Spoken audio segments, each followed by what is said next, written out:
story you are about to see is true. The names have been changed to protect the innocent.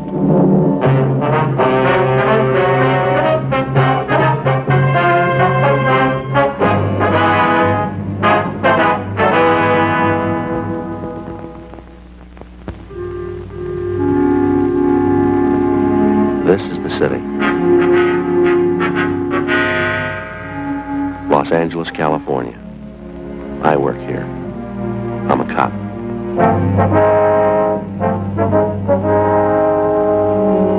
It was Wednesday, June 3rd. It was hot in Los Angeles. We were working the day watch out of robbery detail. My partner's Frank Smith. The boss is Captain Didion. My name's Friday. A suspect had been apprehended. We had a positive identification from the victim. We had to investigate.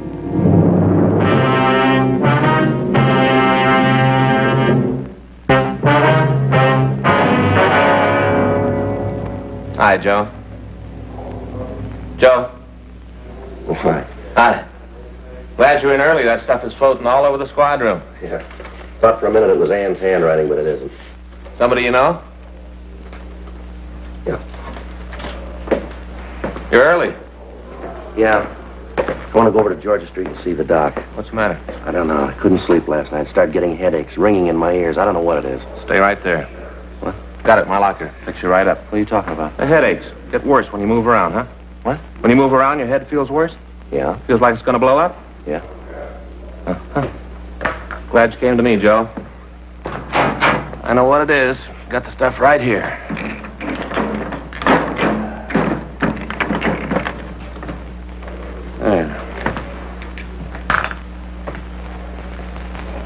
There we are.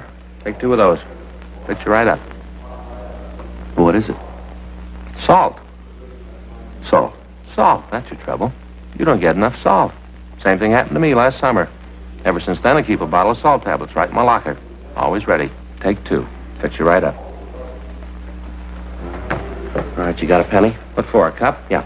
That's something else, Joe. We're not going to drink that water anymore. No? Nope.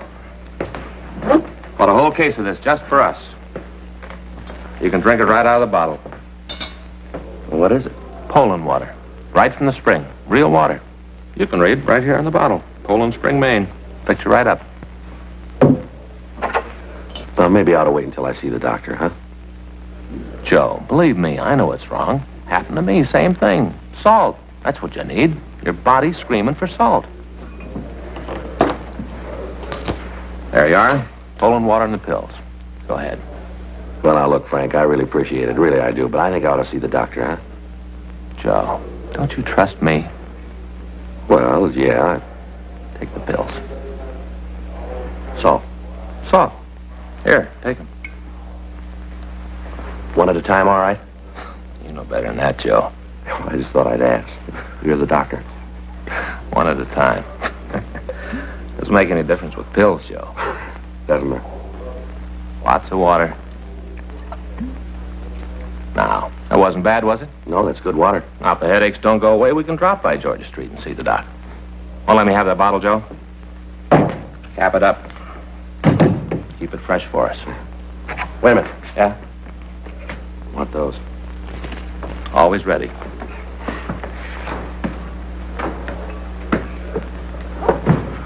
Anything doing? Yeah, I got an arrest report. Got to check the guy out. What do you got on it? Held up a grocery store at 7th and Francis. When'd they pick him up? Last night.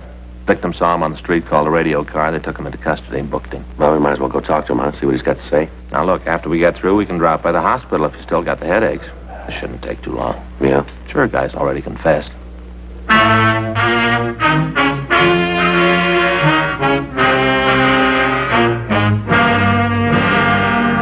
We ran the name of the suspect, Thomas Stanford, through R&I, but we found no previous criminal record for anyone of his description.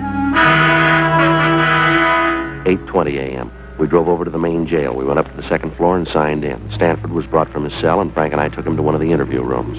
We gave him a cigarette, and he started to talk. Yeah, I did the robbery a week ago yesterday. Mm-hmm. A few things we'd like to check here on the arrest report. Sure, when I get this over with.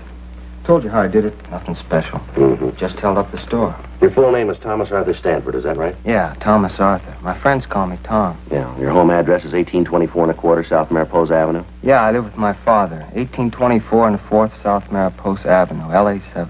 What's your father's name? Arthur.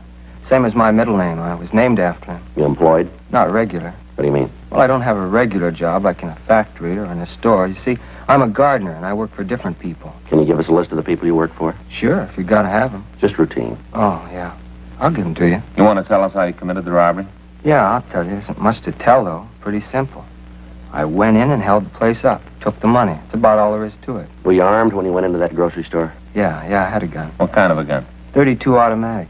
Had 8 bullets in it. Where's the gun now? Threw it away. Where? One of the ponds up in Ferndale. You mean Griffith Park, huh? Yeah, just a little up the canyon there. You want to show us where it is? Sure. All right. Now start right at the beginning. Tell us all about the robbery, exactly what you did. Why do you have to know all that? I told you I did it. We got to have it for the record. It's just routine. You guys do a lot of things just routine, don't you? Yeah, that's right. Quite a bit. Was there anybody in the store when you went in? Just the woman that owned the place. I guess she owned it. The way she carried on, you thought it was her own money I was taking. Yeah. I took out the gun and told her it was a stick-up. Said for her not to cause any trouble. What'd she say to that? That's when she got all hacked at me. Started to yell. What'd you do? I guess she figured I meant what I said when I told her to shut up. Anyway, she quieted down. Then I told her to get into the back room. They got this little back room where they keep the empty Coke and beer bottles. I told her to get in there. Did she? Yeah, she went in the room, and I locked the door from the outside. Then I went to the cash register, pushed down the no-sale button, and took the money. After that, I left the store. You didn't have the money on you when they picked you up last night. Where is it? It's gone. I spent it. Spent it all? Every last nickel of it. Had myself a ball. You remember where you spent it? Around different places. Bought myself some clothes, spent some of it in clubs. The rest of it just went, every last penny. You drive a car, Stanford? Yeah, it isn't mine, though. It belongs to my father. Big Chrysler sedan. You drive that when you held up the grocery store, did you? Yeah, I had it parked down the street on 7th. You remember the time you went in the store? Just after 12 noon. What were you doing in the neighborhood last night? You mean when they picked me up? That's right. Just looking around. You ever been arrested before? No, never been mixed up with the cops. You ever been to the hospital, mental institution? Why do you ask a question like that for? Routine. Oh. Well, I was in the hospital when I was a kid. I had my tonsils taken out. Don't remember it too well, huh? Long time ago. How old are you, Stanford? 25. All these questions you're asking me. I told the cops that picked me up the same things. Why do you gotta ask them again? Can't you just send me to the penitentiary and get it over with? Gotta double-check your story, Stanford. I suppose so. Just seems to me you're going to a lot of trouble you don't have to. I told you I did it. I'm not giving you any trouble. I confessed. Yeah. My father know about this yet? Yeah, he was called. Sure gonna be sore about it. Is that right? You don't know I used his car.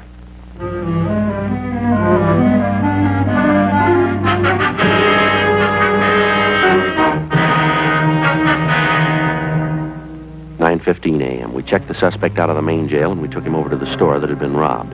While Frank waited in the car, I went in and talked to the victim, a Mrs. Alice Kenwood. I told her we would bring the suspect into the store and ask him several questions about the robbery. During that time, we wanted her to observe the suspect so that she could give us a positive identification. She agreed and said that she would do anything she could to help us in the investigation. Miss Kenwood, this is my partner, Frank Smith. How you do, man? What are you bringing me here for? What are you trying to prove? I'd like to have you explain a few things for us. I told you all I could. I said I did the robbery. Isn't that enough? Just a couple of things we'd like to clear up here. What things? I told you how I did it. She'll tell you. That's the woman I held up. She'll tell you it was me. She should know. She's the one who turned me in. How about it, Miss Kenwood? He's the one, all right. I'd know him any place. There, isn't that enough? What more do you want? I'd like to have you show us how you came into the store, what you did while you were in here. You mean the whole thing? Yeah, from the time he came in the door. All right, if you take these handcuffs off, I'll show You you. can show us with them on. Okay, if it's got to be that way, but it's going to make it tougher. Go ahead. Well, I came in that door there, and I walked over to this counter. She was standing behind You it. mean Miss Kenwood here? Yes, sir. She was standing behind that counter.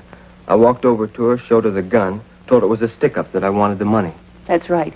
He pointed the gun at me. Thought he was going to shoot. Go ahead, Stanford. Well, she started to yell. Told me to get out of the store. Certainly, I yelled at him. Think I want anybody coming in here waving a gun around? If my husband was here, he'd show you good. See what I mean? Never saw a woman that can yell so much. Go ahead, Stanford. What'd you do then? When I told her if she didn't keep quiet, I'd have to shoot her. Then I told her to get in the back room. Now, just hold on a minute. He's not only a thief, he's a liar, too.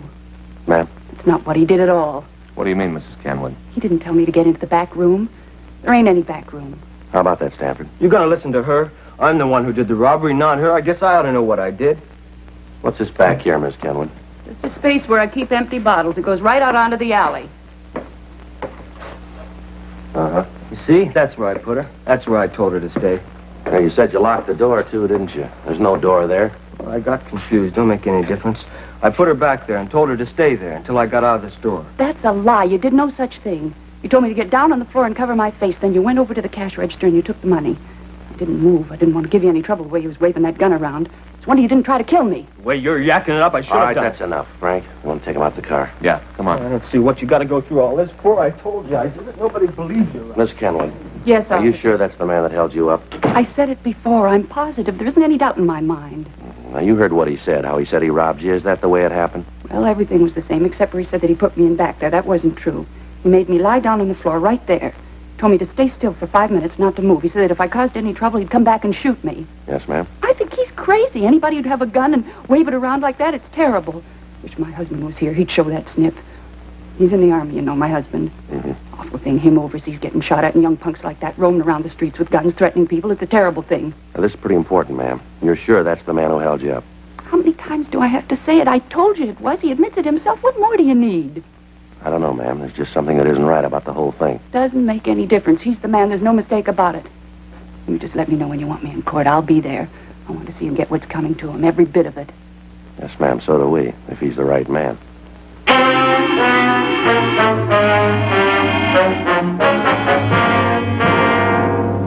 12:22 p.m. We drove the suspect back to the city hall for further questioning. Frank took him to the interrogation room, and I checked into the squad room. Pardon me. Yes, sir? Are you Sergeant Friday? Yes, sir. Something I can do for you? I'm Arthur Stanford, Tom's father. Oh, yes, sir. I understand my son's here, that right? Yes, sir, he's here. I wonder if I could see him. Talk to him. Yes, sir, he's right down the hall here.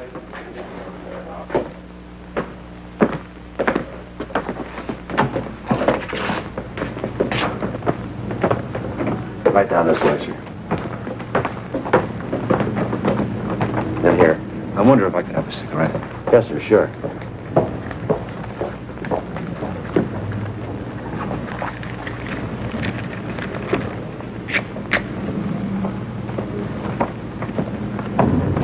Thank you, Harry. I don't know what I'm going to say to him when I see him. Wish I had some time to think. Well, you don't have to go in now if you don't want to, sir. Wouldn't do any good to put it off. Won't get any easier with time. I might as well get it over with. All right, sir.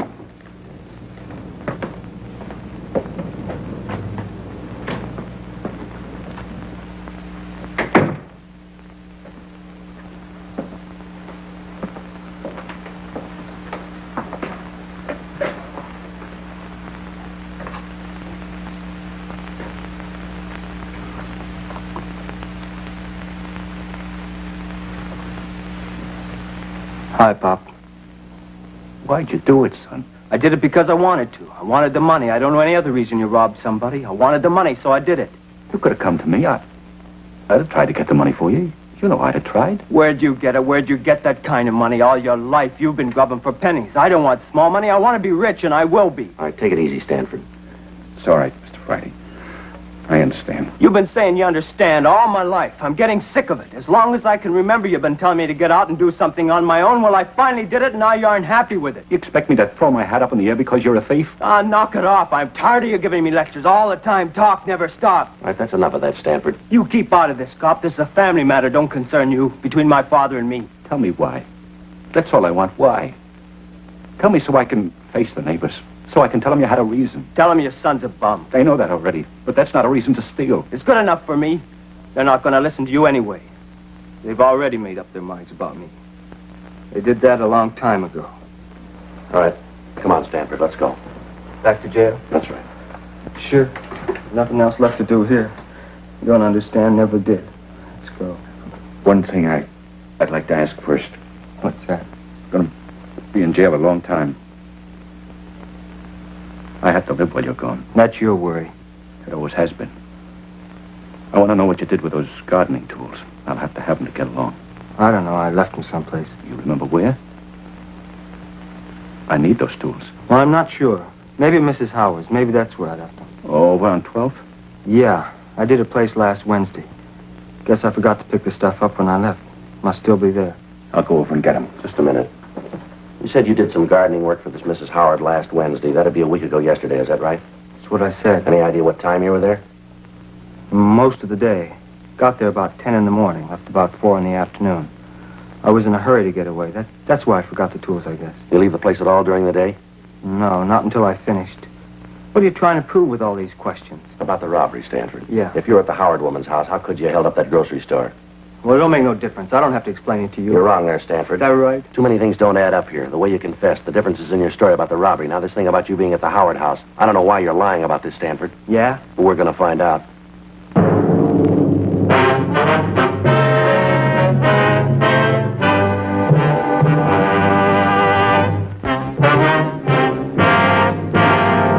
We continued to talk to the suspect, Thomas Stanford, for another hour. He refused to say anything about the conflicting aspects of his story. His father pleaded with him to tell us the truth, but other than admitting he was responsible for the grocery store robbery, he'd say nothing. We got the address of the house where Stanford said he had left the gardening tools.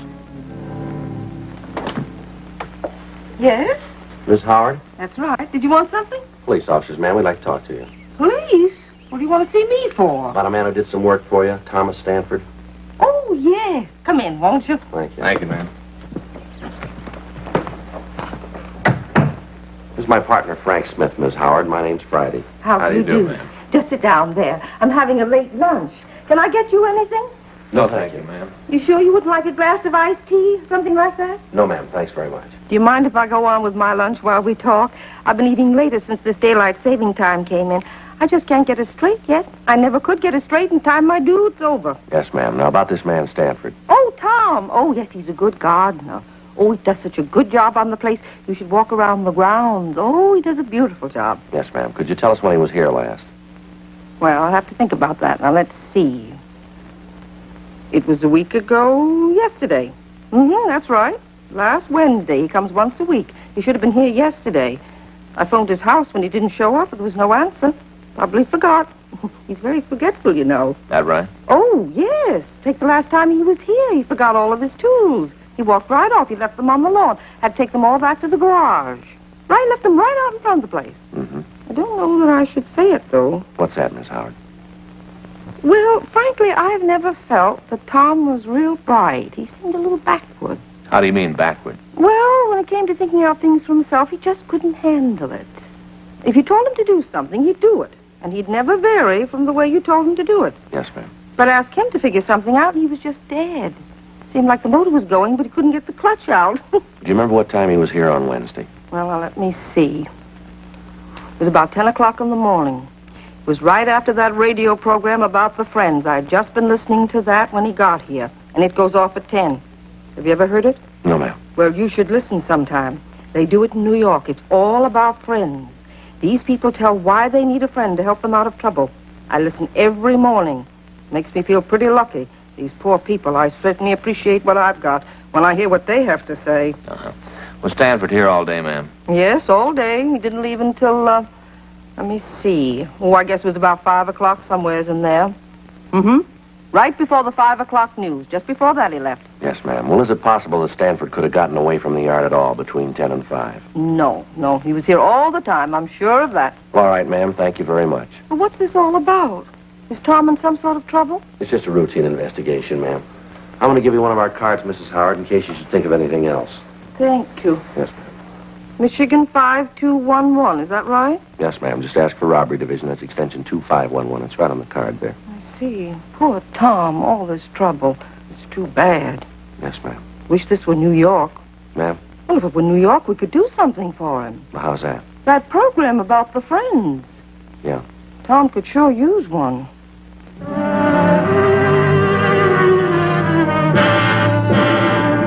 We left Mrs. Howard's home and talked to some of the people in the neighborhood. They told us that the Howards were respected people in the community, and some of them verified the fact that Stanford had worked for her almost 2 years. The woman who lived directly across the street from the Howard house said that she'd talked with Stanford on the afternoon of the robbery. She said that she'd asked the suspect about the seeds that he'd used to raise the carnations that were planted along the front of the house. She went on to say that she'd been working in the front yard of her own house all afternoon, and that she'd seen the suspect throughout that time. We drove back to the grocery store and talked with the victim, Mrs. Kenwood. Under questioning, she admitted that she could have made a mistake about the identification, but she said that if she was wrong, the thief could act as a double for Tom Stanford. 10:30 p.m. We drove back to the main jail to talk to the suspect. We took him to the interview room. He was sullen and refused to answer our questions. Stanford, Yeah? I'd like to have you tell us the truth this time. I told you. It isn't my fault if you don't believe me. It isn't my fault. Now, look, Stanford, we talked with Mrs. Howard. She told us that you were working for her all day a week ago Wednesday. So? What's that prove? You admit that's true, then, huh? Sure, it's true. I was working for her. Well, then how could you have gotten to the grocery store and held it up? Stanford? I did it. I haven't got anything more to say. I did the robbery. You read much, Stanford? Yeah, sometimes. What kind of books do you like? Detective stories. Cops and robbers. You played cops and robbers when you were a kid? Sure. Who were you? The robber. Did you pick up tonight's papers? Yeah, I got it. Anything in them about me? I didn't see anything. Must have been something. Some story about me with my name. No, if there was, I didn't see it. Well, maybe it didn't look good. Maybe. There's got to be something. A picture or something. No. Well, let me look. Where'd you leave the papers, Frank? Left them out the desk. Well, get them, will you? Let me look. Sure. Pretty important to you that you're in the papers, isn't it? I just want to see them, that's all. Well, my partner will bring them back. He must have made a mistake. There's something about me. Gotta be. Isn't every day there's a robbery like this? Papers write it up big, wouldn't they? I don't know. Sure they would. There was a story when the place was robbed. Told all about how it was done. Just a little story. But now you've got me, seems like they should have a picture. Here it is. Let's see. Nothing on the first page. The robbery happened a week ago. It's old news. Yeah, but you guys just caught me last night. Man.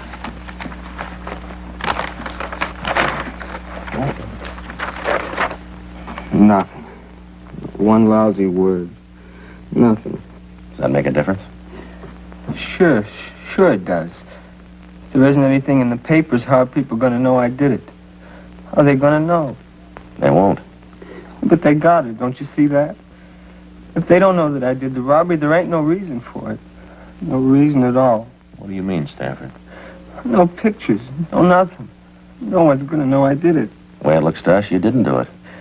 But there should be a story about it. About how I confessed. Maybe not a picture, but at least a story. Something.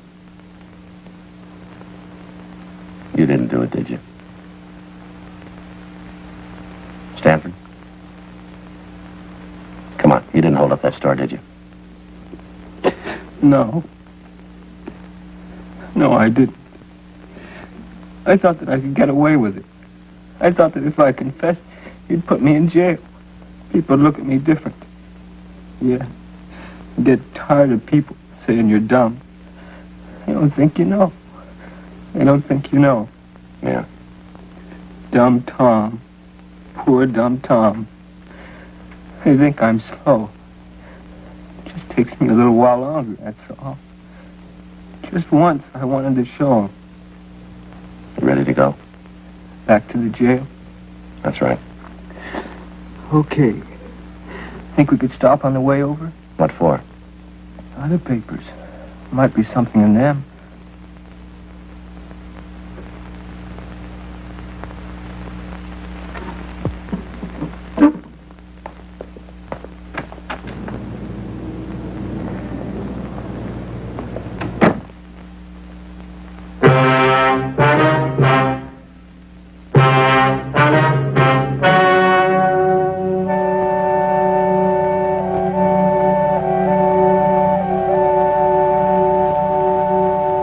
June 4th, a meeting was held in the District Attorney's Office, City and County of Los Angeles, State of California. In a moment, the results of that meeting.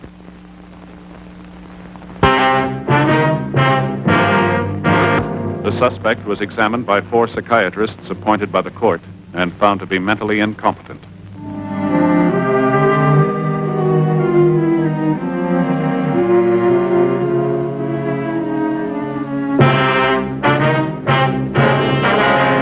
Months later, James R. Rogers was apprehended while attempting to hold up a liquor store at the corner of 3rd and Temple Streets.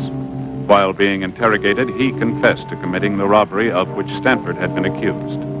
When the victim, Mrs. Alice Kenwood, was confronted with Rogers, she admitted that it was a case of mistaken identity. Rogers was tried and convicted of robbery in the 1st degree and received sentence as prescribed by law. First-degree robbery is punishable by imprisonment in the state penitentiary for a period of not less than 5 years.